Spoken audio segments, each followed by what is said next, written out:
Good afternoon, members of the media. This press conference is called this afternoon to give you an update on the dock situation. Let me just go back and give you just a brief history from November 27, 2012. On November 27, 2012, the Port Works Division of the BIU received a correspondence from management to say that as of December the 12th, they were going to affect layoffs. In addition to that, since we've been having a number of discussions about hours of work, the men have said, well, if the overtime situation, if our guaranteed hours of work or normal hours of work is going to be in jeopardy, then what they will do is suspend overtime in order to protect the 37.5-hour work week. So on December the 3rd, that's exactly what they did. They issued a notice to stevedoring services as of December the 3rd. They will issue 5 days notice in writing in accordance to the CBA to suspend overtime in relationship to the normal 37.5-hour work week.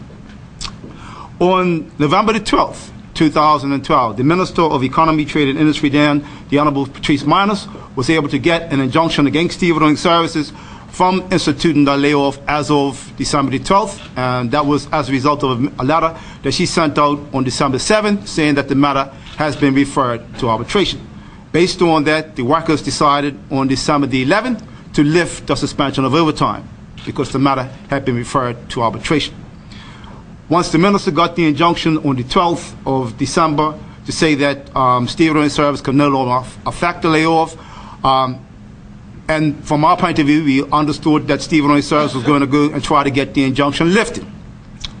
We heard nothing, and I'm saying to you, we heard absolutely nothing until last week, Thursday, which was January 3rd, when the divisional officer was called up to stevedoring services officers to tell them that the injunction was lifted, and it was lifted on the 19th of December 2012, which was 2 days after the general election. General election was held on the 17th. 2 days after that, I understand the injunction was lifted, right? Now, my understanding from the Labor Department, particularly Glenn Fabler, is that, you know, when the minister got the injunction in the first place, she got it under the Trade Disputes Act to send the matter to arbitration. Because the docks is an essential service, when stevedoring service made the application to get the injunction lifted, they got it lifted based on the injunction was granted under the wrong section. So the injunction was lifted based on that. So the management decided that they had a meeting with the executives on Thursday, the 3rd of January. They informed them, and they sent out a memo, gave a memo to them, and they also passed out a memo to all the staff on the 3rd of January to say that as of the 7th of January, layoffs will be effective. Now, let me just remind members of the public and the media is that under normal custom and practice, that when a matter has been referred to arbitration, both parties' positions should stay as normal. One of the reasons for that, and the survey is being that in order for the arbitration process to take place, they have to know that everything has been calm. Based on that, the Port Works Division lifted their suspension of overtime on December 11th, but the employer is now saying that even though the matter might have been referred to the wrong section under arbitration, their layoffs is going to start as of today, which will be January the 7th. That's the memo that all the staff got last week, Thursday. Having said that, I met with the Port Works Division of the BIU this morning for about an hour and a half to 2 hours, and the decision of the division this morning, if management is going to look at implementing layoffs as of today, which will seriously affect their income and the support for their families, will seriously affect sick benefits, will seriously affect vacation benefits, and as a result of that, the Port Works Division of the BIU met this morning and have taken the decision that the stevedoring service is going to start laying workers off as of today, January 7, 2013. Before the arbitration process takes place, then they have been left with no choice but to withdraw their labor today because of the serious impact that this layoff will have on them financially. With that, I'll entertain any questions that you might have. When you say withdraw labor, what does that mean? It means they're not working. That's not a strike. They're not working.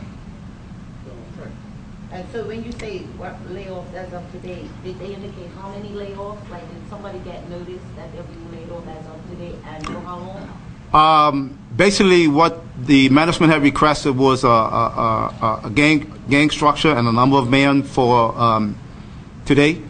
which is probably what would normally happen, but the management requested the amount of men that they needed for the entire week, right? And the challenge was always going to be is that how many people are going to be laid off? Well, I guess based on if they needed, so many foremen, so many dockmen, so many homemen, then if anybody left, anybody who was left was going to be laid off. That was going to be their intention this morning. But before they got a chance to find out exactly whether there was going to be anybody left over and then somebody was going to be sent in, we had that meeting this morning and the works decided about what they're not turning to. So they couldn't affect our layoff today. So withdrawing labor until? Well, they have withdrawn labor until this matter goes to arbitration and gets resolved. Have you had any communications with them? I have not had any communications with Steve Loan Services. Brother Cox, the president of the division, has had communications with management, and he has communicated that to me. He has communicated that to me. Well, the only communication that they had, I think, when I got back here to the BIU at about 11:15, I got a text from Brother Cox to say that Mr. Castle wanted to know whether or not what happened with the meeting this morning because he needs to inform the agents about where they stand. I told Brother Cox what he can do is contact Mr. Castle, let him know the decision that was taken by the membership this morning. Since which I understand Mr. Castle, as the operations manager, has been on, I think the assistant general manager, has been on to the docks to have a meeting with Brother Cox and certain members of the committee to, I guess, find out what the original position is, and they have told him what the position is. No different than what he told him later on this morning at about 10:30, 11 o'clock. It's interesting. I want to say it's 40 now. And there's communication in writing where that number should be 44, but it's been as low as 35. So it's been fluctuating. They've hired, I think, about 3 or 4 workers over the past 3 to 5 months. So that meeting this morning was what time? The meeting this morning started at 9 o'clock. And so as of what time did they down? Right after I left the meeting, which would have been about 10:30, 11. So is there a boat in now? The early under is import. And it came in yesterday? It arrived this morning. So what that means? So when it's going to schedule. Spell it out for me, please. Spell it out for you. The boat will sit there until this matter is resolved. Nothing's moved. Nothing's moved. I understand that right.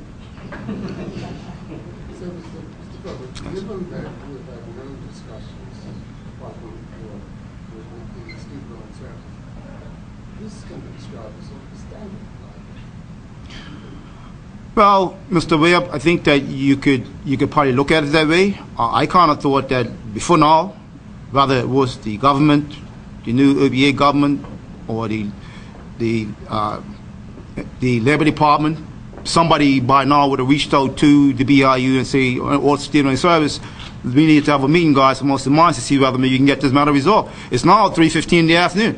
And no one, to my knowledge, has contacted me by email, by cell phone, or by the BIU phone to say, let's sit down and have a conversation. I think the president even suggested to Mr. Castle that you might want to give Mr. Frebber a call. Nobody's called me.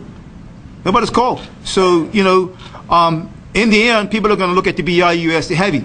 The public's going to, have their opinion about what's taking place. But where's the responsible people right now? Where are they? Because they're going to call us irresponsible, but where's the people that should be having dialogue with us about what's taking place to get things back to normal? Where are they too? So ideally, would you say this is the first labor test for the new government? And what It is the first labor day. It is the first test for them. When you think that they only were elected on the 17th of December, and that left 14 days left in December, and we're now just a week into January 2013. So they got about 3 weeks of being in power, in control. But Bermuda has clearly defined trade dispute legislation. What are you saying? They're just defying the law? Who's defined the law? The management, right? Not Well, and as you've heard me say from time to time, and let me just repeat it again, it would appear that there's only laws for the employees and no laws for the employers. And I always said that we need to have a law across the board that's for employers and for employees so that, when somebody is going in the wrong direction, somebody could tell them, whether it's the union or whether it's the employer, I'm sorry, but you got that wrong. You not got it correct. Practice. Well, Mr. Marino, let me say this to you. I think the way how I spell good faith, they might spell it a different way. And I say that to you respectfully because, we've been trying to work with the management team on for the better part of 3 years, right?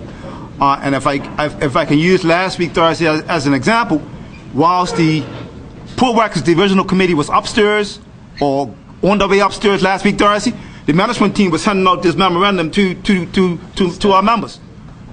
Totally disrespectful. Why not wait till the meeting's finished and then say, as a result of the meeting we had this, a few moments ago, now you hand out the documentation. So when you talk about good faith, they don't know how to spell the word good faith. That's my position as relates to Mr. Peter Owens as the CEO down there and Mr. Castle as the Assistant Operations Manager. They ain't got a clue about good faith.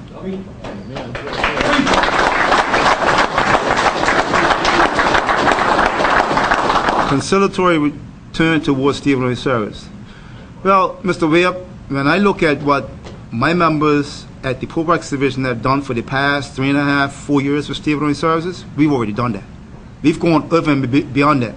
We have not so much the people out of the garage, not so much the people that work in the OTR, but the guys that work out of the hole. That's mainly the foreman, the deckman, and the hillman. For the last 3.5 years, have been on a 4-day work week when it's a 2-day week.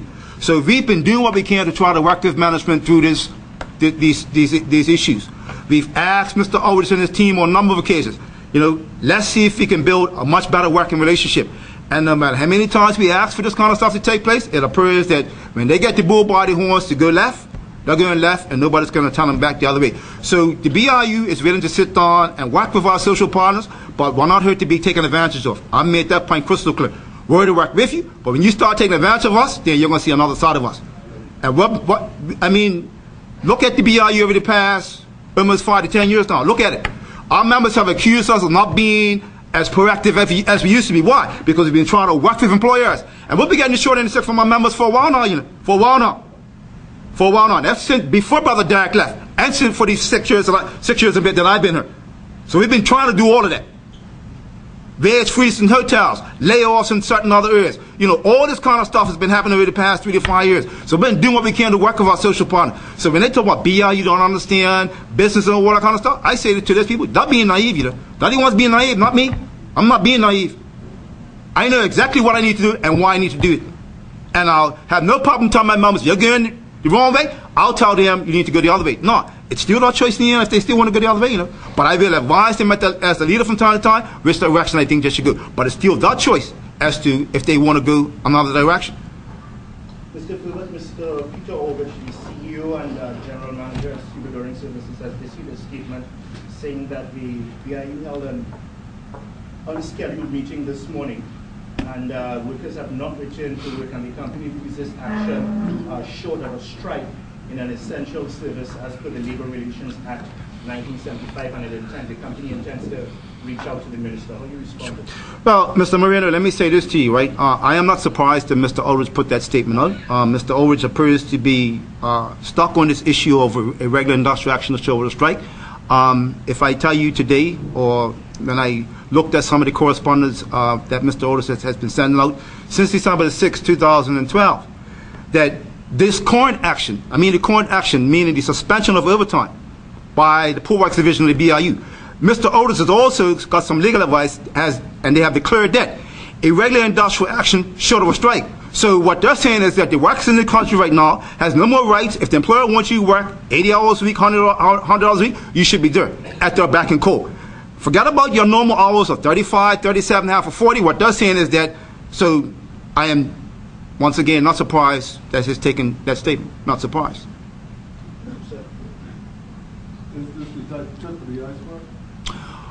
This might be the tip of the iceberg. I'm going to say might be. I don't know. I don't have a crystal ball. I don't know what's going to happen tomorrow. What I try to do for my members is, do what we need to do on a daily basis, and then try to think about what may happen tomorrow. But we don't have a crystal ball to predict what's going to happen. So we have to just take one day at a time and do what we need to do on behalf of our members. How many BIU represented government departments, their contracts are up for negotiation this year or expire for renewal this year? Well, the 1,200 members that we represent for government, remember now, for the whole of 2012, they never had an increase, right? They talked about this 8% thing that never went off the ground. So our workers, our members in government, which is about 1,200, haven't had no sort of increase in 2012. So what kind of a situation do you see this creating in terms of negotiations going forward, particularly with the government? Well, I think my understanding of what happened under the PLP government, I don't know what's going to happen under the UAB government, but recognizing that the the government had a shortage of revenues based on, them giving exempt from payroll tax for the hotel employers, the retail sector, as well as other things they were doing to try to, keep people gainfully employed. The government revenues were down, so they came to the unions for assistance, and we will try to do what we can to assist. So if the ABA comes with a similar sort of approach, I see no reason why the unions would sit down, have a conversation with their members, and then get back to the ABA with a response. Have they reached out to the union? I know Mr. Fay interviewed him when he was announced as the minister responsible for labor. He indicated that he would be reaching out to the union to sit down and have a discussion as to the way forward, given the current economic climate. Has that in fact happened? Well, I can't speak on behalf of any other union. As I say from time to time, I'm the spokesperson for the BIU. Mr. Fay, PS, did reach out to me probably last week sometime to say that the minister would like to have a meeting with you Wednesday the 9th at 12 o'clock, right? Because we've been having monthly meetings with the outgoing minister, Patrice Minus, for the past almost 15 months now. Every month we've been meeting the second or the third Wednesday every month to have dialogue with the minister. So I'm glad to hear Mr. Fay say that it's looking to work with labor, but you need to stay tuned because there's some other things coming. Can't give them to you right now, but as soon as I am clear, you will hear more about what Mr. Fay's whole intention is about for labor. Good intentions of that. What I can tell you, stay tuned.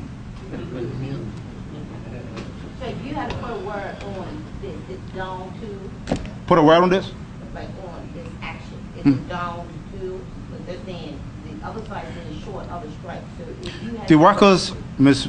Bal Ciola, Ms. Wilson, are very frustrated at management, right? What they don't understand is that, the minister, the outgoing minister, referred the matter to arbitration for this matter to be settled. Based on that, in good faith, that's what I said to Mr. Moreno a few minutes ago. In good faith, the workers lifted the suspension of overtime. In good faith, management is going in the other direction. So that's why I'm telling you, they don't know how to spell good faith. So when you talk about, I'm not going to give you a definition of what's happening. What members see is that their income is going to be seriously impacted by what the employer is trying to do to them. The vacation pay, the sick pay, all this kind of stuff is going to be affected by, and this is a serious shift from where they've presently been for the past 30 or 40 years to now going to a whole new arena altogether. So for me to give you one word to describe exactly what's taking place today, I can't give you one word to describe it. I can't.